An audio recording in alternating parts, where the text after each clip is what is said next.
Jeff Johnson, and with me today is my mother, Rebecca Johnson. And today we're going to be talking about the flood in and of itself, and the power of it, and its destructive nature, and what all was going on with that. So I'm going to begin by reading Genesis 7, verses 11 and 12. In the 600th year of Noah's life, in the 2nd month, the 17th day of the month, the same day were all the fountains of the great deep broken up, and the windows of heaven were opened, and the rain was upon the earth 40 days and 40 nights. So yes, we're going to talk about the flood today, and you may hear in the background today thunder rumbling here in Brazil. We have a big storm rolling in, and that's very appropriate for our topic today. So, Indeed. So yes,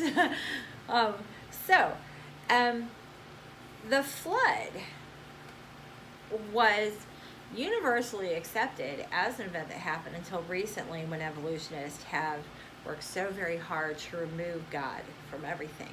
Yep. It would have happened around 2347 BC.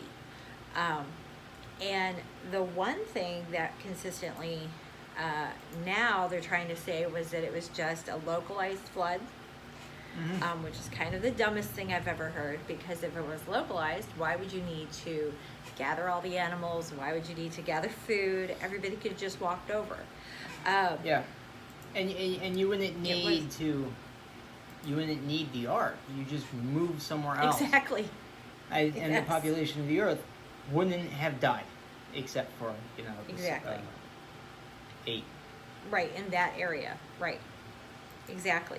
So it's kind of a silly thing to accept the mantra of the religion of evolution. In this area, the Bible is very clear. Noah was there. Noah writes about it. He built the ark and he lived through it. So in 2347 BC, now it's very specific in the scripture, but we don't necessarily tie in our month the way they do, because these they did, right. The Bible says very clearly the fountains of the deep broke up. Now, I don't know if anyone listening has ever been to Yellowstone. Our family has. Indeed. Best vacation ever. Love that place. Very impressive location, for sure. It is. And so, Jeff, you remember watching Old Faithful erupt. Yep. It's quite amazing to watch this wonderful geyser that goes off almost with clock-like precision. I know it's winding down, so it's not quite as precise as it used to be. Right.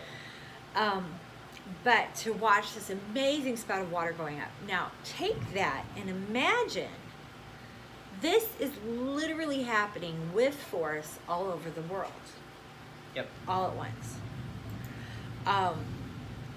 This was not we get it, I think, just like the ark, you had mentioned how we kind of see it as this little floaty boaty, the animals out in the...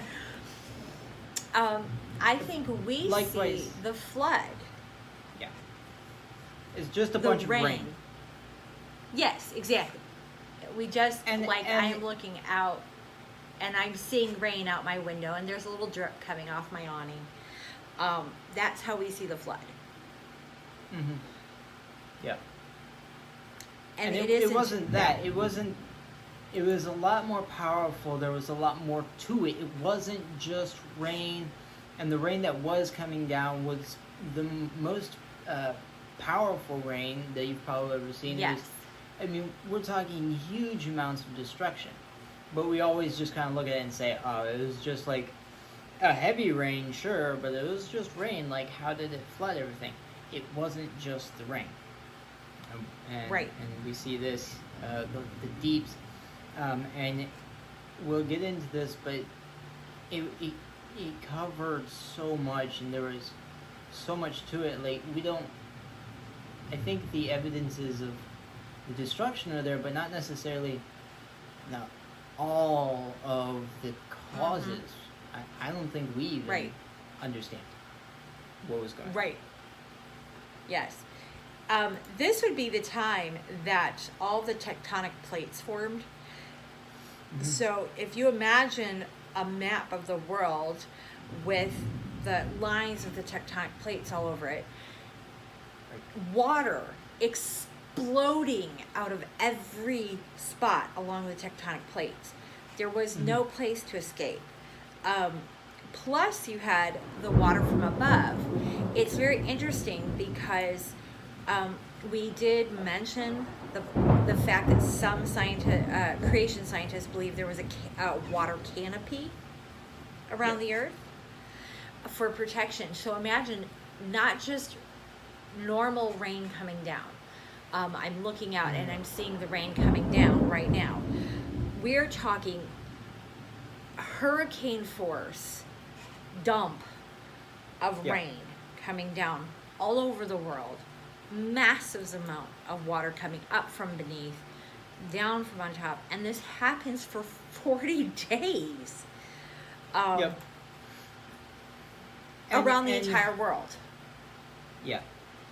And if you look at a map of the world along the Atlantic, right down the middle you have that Atlantic, I think it's called the Atlantic Ridge or something. Yes. Yeah. So all of those are spewing out, and then you've got everything just coming out. So you've got your rain, the water pushing everything out. You're gonna get a lot of earthquakes, different things like that. And then the water pushing out from so far from land, you're also going to get huge tsunami style waves, especially right at the beginning. That's just going to wipe up everything near the coast. And if you watched any kind of stuff from tsunamis, like in Japan, I know they have a lot of problems with that. Yes. Just massive destruction just from a single wave. And we're talking thousands. Just smashing everything. Yes. The destruction would have been very total. And of course, this is where the geologic column, we're going to use that term. There's no such thing, but not the way evolutionists portray it. This is coming out everywhere because what's happening is animals are running for their life. I'm loving that God's giving us our sound effects today. The animals are running for their lives. Humans are running for their lives. Humans are going to go higher up. So that is why you did see sea creatures that would be buried first. But we also know that around the entire world, fossilized evidence of the flood, there are sea creatures on the tops of mountains. That only could be possible in an entire worldwide flood. They are on the top of every major mountain range in the world. The Himalayas, the Alps, the Rocky Mountains. Yellowstone has a unique feature. You're not going to see it because the Yellowstone staff has hidden it from view. They don't want you to see it.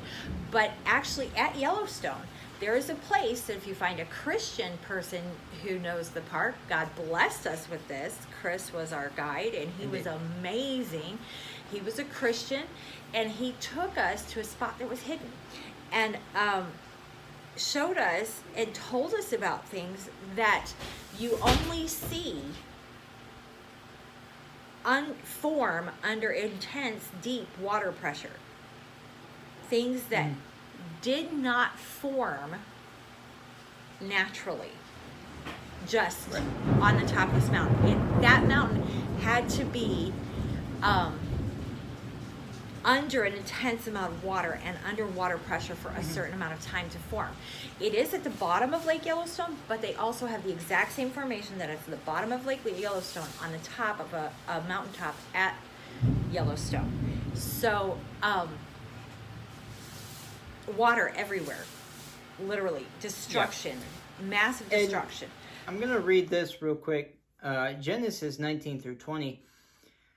And the waters prevailed exceedingly upon the earth, and all the high hills that were under the whole heaven were covered. 15 cubits upward did the waters prevail, and the mountains were covered.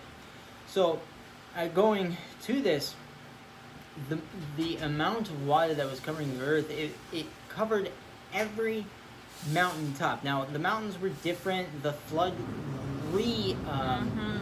reformed the earth and created new mountain ranges and all this stuff, so we're not sure, all that kind of stuff. But 15 cubits high, or 15 cubits above the Yes. highest mountain at the time.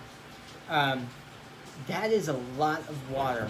And so everything's under there. We have everything just being wiped away. And all this dirt and sediment and stuff is being washed up and swirled up in the water. It's going to probably be one of the murkiest waters also, especially towards the beginning. You just have all this water just churning everything up. And then as it resettles, if you ever do an experiment where you take different types of dirt or whatever in like a water bottle or something and shake it up, it's going to layer it in specific designs based on weight. Right. And so you get all of that, and then that's how you get, your fossils. The animals are their bones are going to weigh differently, so they're going to stack up differently. And then the waves, gathering all of them together, different things like that. And then just as it all settles and compacts, then you get your different layers that we know as the geologic column. And it's not, build it. It was over millions of years or whatever. It is a single event. It took several days or months, but it's not the amount of time that they're talking about, and that's all just the water bringing it up and settling it down into all the different layers we see. Yes. Another thing to note, when he was talking about covering the tops of the mountains, yes, Earth was reforming, but you have to understand it had to be over the top of Mount Everest, which is the highest mountain peak known to man. As God is reforming, he had to have it over the top of that mountain peak. So I want you to think of that mountain peak, and that is the top peak in the world. And the Right. water was above that. So as the earth is forming, the water is above that. And this gives us the folded rock that would have formed in the flood. Yeah. Because rock has to be liquid at that form. It cannot be in a solid state and fold. It will crack. There are so many different forms. This is not, we are a history podcast. We're not a science one. If you have doubts about this, please go to Answers in Genesis. They have so much information about the flood. I want us to think about that. There is so much evidence for the flood. It was a real event. It was a true event. God did wipe everything out.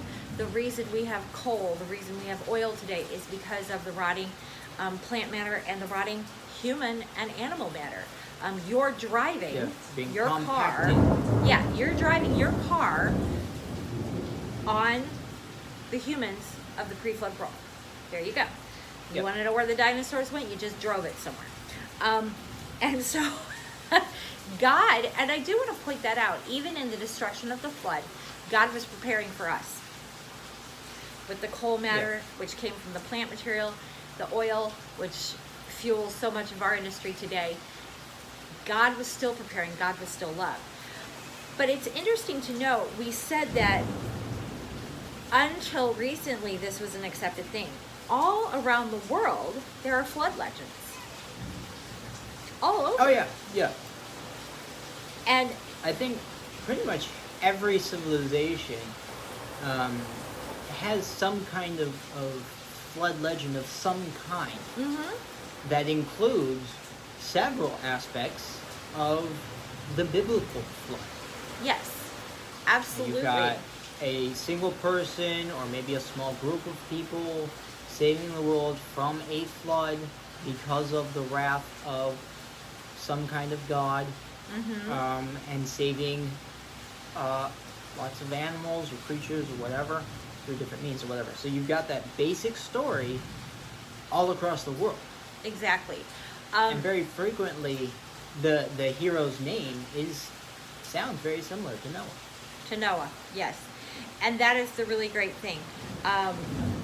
There are so many different, I'm not going to read to you flood legends. There are so many different ones of them. But universally, he's right.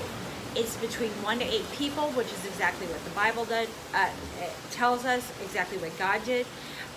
There's usually always a bird involved, and we know there were 2 birds involved at the end being released to see if it was safe to leave the ark.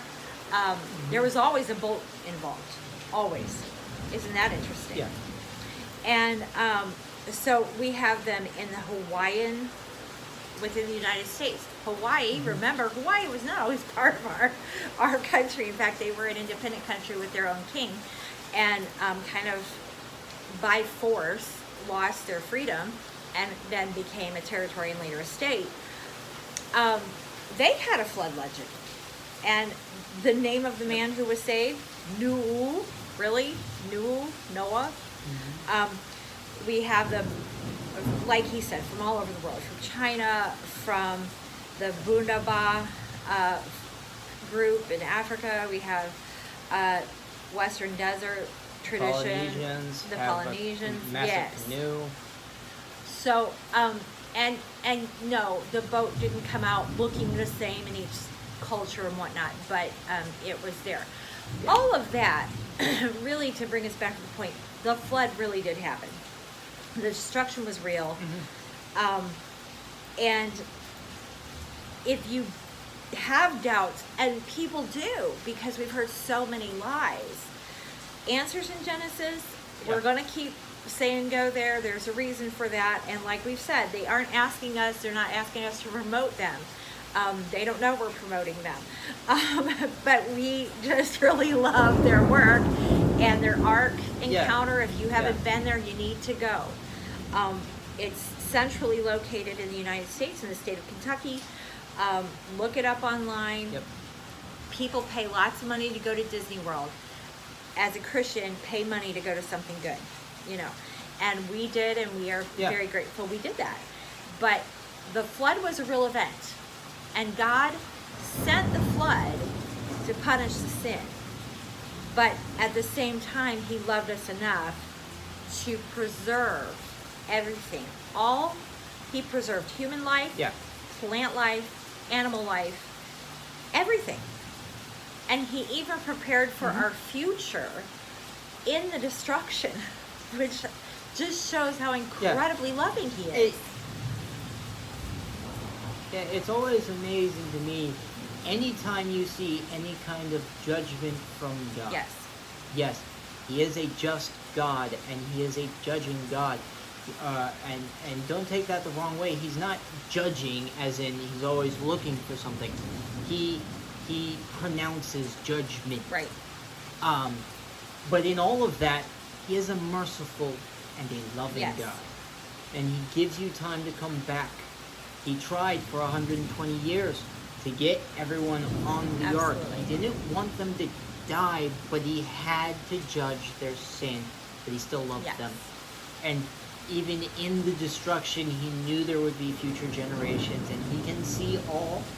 He is omniscient and omnipresent in all of time and space. And so he knew it was coming, and so he provided things for our benefit and for our enjoyment. Even though he is punishing humanity for their sin. Right. And he's still bringing us more stuff, and he's still loving us through all that he does. And we are going to make a special podcast to explain to you exactly how to be saved if you do not know, because you do need to be ready for the final judgment. And we're going to talk about that in a separate podcast. But we thank you so much for being with us today. Next week, super excited to continue this, because the flood's going to end, and we're going to talk about, we're really going to get into history, and now we're going to really be able to get into comparison histories, what's going on at the same time all around the world, which is super exciting. Yeah, after the flood, a lot of the accounts are a lot more accessible, obviously, because they don't get destroyed or whatever. So we get a lot more history to actually delve into. We're really excited about that. We're going to have a lot of fun getting into how everything correlates. And so we'll enjoy having you next week. If you have any questions for us, please email us at thebibleInHistory@gmail.com. We'd love to try to answer any questions that you have about any of our episodes. And so email us at that. We'd love to hear about you, or from you, about any of that stuff, to try to answer your questions. Join us next week. We'll see you there.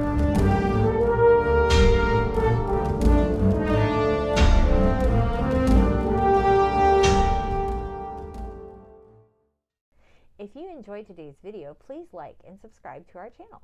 You can also follow us on Spotify, Apple Podcasts, Audible, and Google Podcasts.